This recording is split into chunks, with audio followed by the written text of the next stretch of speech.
Hello everyone, আসসালামু আলাইকুম। কেমন আছেন সবাই? আশা করছি সবাই ভালো আছেন, ভালো ভালো খাচ্ছেন। সবাইকে জুম্মা মুবারক। তো নিয়ে আসলাম নতুন একটি রেসিপি নিয়ে, মাছের মাথার মুড়ো ঘন্ট। মুড়ো ঘন্ট বলি, মুড়ি ঘন্ট বলি, যে যেভাবেই বলি না কেন, এটা কিন্তু ঘন্টই হবে। আর সেটা যদি হয় মুগ ডাল দিয়ে এরকম মাখো মাখো টাইপের, তাহলে তো কথাই নেই। তো সবাই আশা করছি ভালো আছেন। তো চলেন রেসিপিটা শুরু করা যাক। এটা শুরু করার আগে বলে রাখি, আমার রেসিপিগুলো যদি আপনাদের ভালো লেগে থাকে, ভিডিও কোয়ালিটি যদি ভালো লেগে থাকে, আর সব কিছু ওভারঅল যদি আপনাদের কাছে মনে হয় যে না ভালো, অবশ্যই কমেন্ট করে জানাবেন, সাবস্ক্রাইব বেশি বেশি করে করবেন। কোনো কিছু খারাপ লাগলে বা কোনো কিছু যদি মনে হয় যে না এটা এইভাবে না, অবশ্যই কমেন্টে জানাবেন। তো চলেন আসেন শুরু করি। এখানে আমি প্রথমে তেল দিয়ে প্যানটা গরম করে নিলাম। এরপরে যেহেতু এটা মাছের মাথা দিয়ে হবে, সব মাছের মাথার থেকে রুই মাছের মাথা, কাতল মাছের মাথার ঘন্টটা বেশি কমন, বেশি ফেমাস, এবং এই দুইটা মাছের মাথা দিয়েই কিন্তু অ্যাকচুয়ালি মুড়ো ঘন্টর স্বাদটা পাওয়া যায়। অনেকে অনেক ধরনের, যেমন পাঙ্গাস মাছ, বোয়াল মাছ দিয়ে করেন। আমি বলবো অথেন্টিক যদি মুড়ো ঘন্ট হয়, সেটা কাতল এবং রুই মাছের মাথা দিয়েই হয়। সো চেষ্টা করবেন এই দুইটা মাছ অ্যাভেলেবল করতে, কারণ আঁশযুক্ত মাছ দিয়ে মুড়ো ঘন্টটা বেশি ভালো হয়। তৈলাক্ত মাছ দিয়ে আসলে মুড়ো ঘন্টটা অতটা ভালো লাগে না। তো যেটা করেছি সেটা হচ্ছে, এখানে প্রথমে মাছগুলোকে ভালোভাবে ধুয়ে পানি ঝরিয়ে হলুদ লবণ মরিচ দিয়ে এটাকে ভালো করে ভেজে নেব। এখানে আমি লেজ নিয়েছি, মাছের মাথার যে কানসা থাকে সেটা নিয়েছি, মাছের মাথা নিয়েছি, আর ছোট্ট এক পিস তৈলাক্ত মাছ বলতে পেটির মাছ নিয়েছি। এটা জাস্ট মাছটা মিশে যাবে, এটা থাকবে না ওভাবে। তো আমার মাছ ভাজা হয়ে গিয়েছে। মাছ ভাজাটা দেখুন এইরকম করে ভেজে নিয়েছি। সেখান থেকে মাছ ভাজার তেলটা নিয়ে আমি বাকি আরেকটু তেল দিয়ে দিলাম। এখানে আমার রান্নাতে এবং মাছ ভাজা মিলে মোট 3 টেবিল চামচ তেল যাবে। তো এখানে আমি 3 টেবিল চামচ তেলটা ভালো করে গরম হওয়ার পরে আমি এখানে হাফ কাপ পেঁয়াজ কুচি দিয়ে একটু ভাজা ভাজা করে নেব। ভালো করে ভাজা ভাজা করে নিতে হবে। অনেকে দেখা যায় পেঁয়াজ ভাজতে সময় নেন না, পেঁয়াজটা লাল হওয়ার আগেই সমস্ত মশলা দিয়ে কষাতে থাকেন। এটা করলে আপনার রান্নার গন্ধটা, পেঁয়াজের গন্ধটা ভালো লাগবে না। পেঁয়াজটা একটু ভাজা ভাজা হলে, একটু ব্রাউনিশ কালার হলেই সব রান্নাটা শুরু করা উচিত। এক্ষেত্রে আপনার মাছের ঝোল বা তরকারির ঝোলটা খুব ভালো আসে। তো এখানে আমি 2টো এলাচ একটু ফেড়ে দিয়ে দিলাম ভাজতে ভাজতে। এরপর এখানে আরও কিছু আমি মশলা অ্যাড করব, দেখতে থাকুন। প্রত্যেকটা মশলা দিব আর ফাঁকে ফাঁকে একটু নাড়াচাড়া করে দিব, যাতে উপরের পেঁয়াজ নিচের পেঁয়াজ সমানভাবে ভাজা ভাজা হয়। এর মধ্যে ছোট 1 টুকরো দারচিনি এবং 2 টুকরো মানে একটা তেজপাতা 2 টুকরো করে আমি দিয়ে দিলাম। অবশ্যই ধুয়ে নিতে হবে। তো এখন আর কোনো কাজ নেই, এর মধ্যে সামান্য 1 চা চামচ পরিমাণ আস্ত জিরা দিলাম। আস্ত জিরাটা দেওয়ার চেষ্টা করবেন, আস্ত জিরা রান্নায় খুব ভালো টেস্ট নিয়ে আসে। জিরা গুঁড়া তো আমরা দিয়েই থাকি, আস্ত জিরাটা কিন্তু খুব ভালো টেস্ট আনে, বিশেষ করে বড় মাছ টাচ হলে এই ক্ষেত্রে দেওয়া উচিত। প্রত্যেকটা মশলা দিচ্ছি আর আমি কিন্তু বারে বারে নেড়ে যাচ্ছি। নাড়াটা কন্টিনিউ করলে দেখা যায় কোথাও পুড়ে যায় না বা লেগে যায় না বা সাদা থাকে না। তো বারে বারে একটু নাড়াচাড়া করে দিতে হবে। নাড়াচাড়া করতে করতে এটাকে লাল রং করে নিতে হবে। তো প্রায় যখন একটু লাল লাল হয়ে এসেছে, তখন আমি এখানে হাফ চা চামচ রসুন বাটা, হাফ চা চামচ আদা বাটা, এখানে পানি দেওয়া যাবে না, পেঁয়াজ ভাজার মধ্যেই আদা রসুন বাটাটা দিয়ে আরেকটু ভালো করে ভাজা করে নিতে হবে। নিয়ে খুব সামান্য পরিমাণ একটু পানি দিয়ে দিতে হবে, যাতে মশলাটা পুড়ে না যায়। এখানে আমি প্রায় ছোট কাপের 1 কাপ বা 1 কাপের অর্ধেকটা পানি দিয়ে দিলাম, যাতে মশলাটা কষাতে আমার সুবিধা হয় এবং পেঁয়াজটা একদম গলে নরম হয়ে আসে।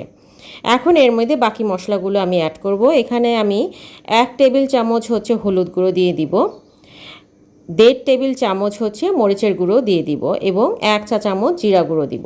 জিরা গুঁড়াটা আপনার ভাজা জিরার গুঁড়াও দিতে পারেন, বা যেটা বাজারে কিনতে পাওয়া যায় প্যাকেটের জিরা গুঁড়া, সেটাও দিতে পারেন। কিন্তু জিরা গুঁড়াটা একটু কম পরিমাণে দেওয়াই ভালো। অনেকে ধনিয়ার গুঁড়া খান, তো ধনিয়ার গুঁড়াটা খেলে খুব সামান্য, জিরা গুঁড়া হাফ চা চামচ হলে ধনিয়ার গুঁড়া তো আরও কম দিতে হবে, কারণ ধনিয়ার গুঁড়ার একটা স্মেল খুবই বেশি। এই কারণে ধনিয়ার গুঁড়াটা একটু যত কম দেওয়া যায় ততই ভালো, রান্নার গন্ধটা বেশি আসে না। যখন আপনি খাবারটা আবার পুনরায় গরম করবেন, সব মশলার থেকে ধনিয়ার গুঁড়ার ফ্লেভারটাই খুব বেশি আসে, যেটা অনেকের কাছে ভালো লাগে না। তো আমি এখন কোনো কিছুই নেই, আমি হলুদ গুঁড়ো, মরিচ গুঁড়ো, জিরার গুঁড়ো সব কিছু দিয়ে এখন অল্প অল্প করে পানি দিব আর কষাতে থাকবো। এই কষানোর প্রসেসটা পুরো আমি 15 থেকে 20 মিনিট ধরে কষাবো। 15 থেকে 20 মিনিট ধরে কষালে হবে কি সমস্ত মশলার কাঁচা গন্ধ এবং তেলটা ছেড়ে আসবে।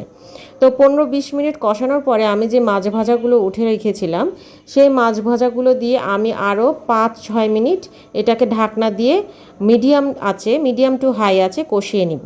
হ্যাঁ, অবশ্যই মশলা যখন আপনি কষাবেন তখন মিডিয়াম টু লো আছে কষাবেন, একদম ফুল জালও না, একদম কম জালও না, মিডিয়াম জালে কষাবেন। এতে করে মশলাটা লেগেও যাবে না, অতি তাড়াতাড়ি শুকিয়েও যাবে না।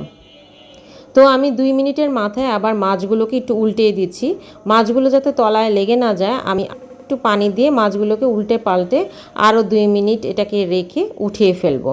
অনেকে ডাইরেক্ট কাঁচা মাছটা কষান, মাছ না ভেজেই, ওইটার আরেক ধরনের স্বাদ, ওইটা আসলে একটু কাঁচা কাঁচা গন্ধ আসে। যেহেতু এখানে আমি কোনো সবজি ব্যবহার করছি না, শুধু ডাল যাবে, সেক্ষেত্রে যদি কাঁচা মাছটা দেন ফ্লেভারটা আসলে ভালো লাগে না। চেষ্টা করবেন বড় মাছের মাথাটা একটু ভেজে, মাথার কান টান ভেজে দিতে, এতে করে আপনার মানে একদম ফুল আপনার অথেন্টিক স্বাদ পাবেন। বলে রাখি, অনেকে আলু এখানে সিদ্ধ করে চটকে দেন বা আস্ত আলু ভেঙে চুড়ে দেন। তো আমার বাসায় এরা আস্ত আলুটা একটু ছোট ছোট করে টুকরো করে খেতে পছন্দ করে। তাই আমি এখানে মাছটা উঠানোর পরে 2 মিনিট কষিয়ে 2টা আলু আমি এখানে টুকরো করে নিয়েছি। এই টুকরো করা আলুগুলো আমি আরও 5 মিনিট মশলার সাথে কষিয়ে নিব। 5 মিনিট কষানোর পর আলুটা একটু হয়ে আসলে, মানে আর হালকা একটু ভাজা ভাজা হলে, আমি এখানে পুরো 1.5 কাপ পরিমাণ মুগ ডাল ভিজিয়ে রেখেছিলাম সেটা ধুয়ে দিয়ে দিব। চেষ্টা করবেন মুগ ডালটা রান্না করার আগে, মুগ ডাল বা যে কোনো ডাল রান্না করার আগে ঘন্টাখানেক ভিজিয়ে রাখতে।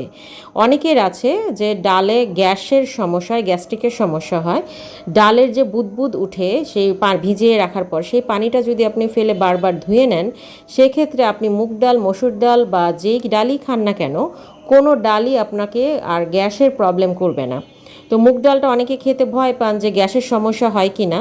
আমি এখানে প্রায় 1 ঘন্টার মতো মুগ ডালটা ভিজিয়ে রেখেছিলাম। 1.5 কাপ মুগ ডাল আমি 2 কাপ পানিতে ভিজিয়ে রেখেছিলাম, পানির পরিমাণ আপনাদের চয়েস মতো। ভিজিয়ে এটাকে যখন এটা 1 ঘন্টা খানেক পরে আমি এটাকে 3-4 বার ধুয়ে আমি ডাইরেক্ট তরকারিতে কষাতে দিয়ে দিলাম। এখন 2 কাপ পানি দিয়ে আমি আলু এবং মুগ ডাল একসাথে কষাচ্ছি। একটু চেক করে নিব ফাঁকে ফাঁকে যে আমার আলুগুলো প্রায় সিদ্ধ হয়ে এসেছে কিনা, ডালগুলো সিদ্ধ হয়ে এসেছে কিনা। তো 2 কাপ পানি দিয়ে কষাতে কষাতে আমি এখানে 3-4টা কাঁচামরিচ একটু বোটা ছিঁড়ে দিব, যাতে কাঁচামরিচটা পুরো ঝাল না ছড়ায়, আবার ফ্লেভারটাও বের হয়। রান্নার ফাঁকে ফাঁকে কিন্তু ছোটোখাটো কিছু টিপসও আপনাদেরকে জানিয়ে দিচ্ছি, তাই অনুরোধ রাখছি যাতে টেনে টেনে না দেখে পুরো রান্নাটা আস্তে ধীরে দেখুন, তাহলে অনেক কিছু আসলে শিখতে পারবেন। শেখার আসলে কোনো বয়স নেই। অনেকে একটু ইগো ফিল আছে যে আমার তো অনেক বয়স হয়ে গেছে, আমার সংসারের অনেক বয়স, বা আমি কারো কাছে জিজ্ঞেস করলে যদি সে ছোট মনে করে আমাকে, বা আমাকে যদি কিছু বলে। আসলে কোনো কিছু জানতে বা শিখতে কোনো বয়সের প্রয়োজন বা বয়স উঁচ নিচ না। আপনার যখন প্রয়োজন মনে হবে যে আপনার জানার দরকার, ঠিক তখনই আপনি সবার কাছে জানবেন। এতে যদি কেউ খারাপ মনে করে, এটা তার দোষ, যে জানতে চায় তার দোষ না। তো এর মাঝে আমার যখন সিদ্ধ হয়ে গেল ডালটা, তখন আমি সেই কষানো মাছগুলো দিয়ে দিলাম। এখানে মাছের মাথাটা অনেকে ভেঙে চুরে একদম ডালের সাথে মিলিয়ে দেন। সমস্যা হচ্ছে যখন এই টাইপের মিলিয়ে দিতে চান, তখন খাওয়ার সময় গলায় কাটা বেঁধে যাওয়ার ভয় থাকে। তো সেক্ষেত্রে চেষ্টা করবেন মাছের মাথাটা আধা ভাঙ্গা করে দিতে। আমার বাসায় সবাই মাছের মাথাটা আস্ত খেতেই পছন্দ করে। কানসা যেগুলো নিয়েছি সেগুলো ভেঙে চুরে যাবে, বা মাছ লেজাটা ভেঙে যাবে, কিন্তু মাথাটা একটু আস্ত রাখতেই তারা পছন্দ করে, তাই আমি মাথাটা পুরো ভেঙে দিলাম না। আর এখানে আমার প্রায় মাছের মাথাটা কষানোর পরে 2-3 মিনিট পর আমি প্রায় 2.5 কাপের মতো পানি দিয়ে এটাকে একদম জাল করে নিয়েছি 5 মিনিট, এবং এই জালটা থাকবে মিডিয়াম টু হাই আছে। যখন মশলা কষাবেন তখন মিডিয়াম জালে রান্না করবেন। যখন চুলায় ঝোল দিয়ে দিবেন তখন সেটাকে একটু হাই ফ্লেমে 2 মিনিট রেখে মিডিয়াম ফ্লেমে রেখে দিবেন। যখন দেখবেন যে না আপনার ঝোলের পরিমাণটা আপনার পরিমাণ বুঝে হয়ে গিয়েছে, ঠিক তখনই আপনার রান্নায় দমে দিয়ে দিবেন আরও 5 মিনিট। আমার রান্না কিন্তু কমপ্লিট। আমি দমে দেওয়ার আগে একটু সামান্য 1 চা চামচ পরিমাণ ভাজা জিরার গুঁড়া আরও 3-4টি কাঁচামরিচ দিয়েছি ফ্লেভারের জন্য। দেখুন এই অবস্থায় কনসিস্টেন্সিটা যখন এমন হবে তখনই কিন্তু চুলাটা বন্ধ করে দিতে হবে। একদম মাখো মাখো অবস্থায় নামানো যাবে না, তাহলে যখন আপনি খেতে যাবেন পরিবেশনের সময় এটা একদম ঘন হয়ে যাবে। একটু ঢিলা অবস্থায় এটাকে নামাতে হবে। তো দেখুন আমি কিন্তু বসে গেলাম খাবার খেতে। আর রান্নার কথা কি বলবো, একটু লেবু নিয়ে আর সেই মরিচটা একটু ডলে ভাতের সাথে সেই মাছ এবং আলু দিয়ে খেতে আর আপনার সাথে কিছু লাগবে না। এই মুড়িঘণ্ট হলে আসলে কিছুই লাগে না। অনেকে এটার সাথে একটু ঝাল ঝাল আলু ভর্তা খেতে পছন্দ করেন, নিয়ে নেবেন। তো আশা করছি রেসিপিটা আপনাদের ভালো লাগবে। ভালো লাগলে সাবস্ক্রাইব করে পাশে থাকবেন। আসসালামু আলাইকুম সবাইকে।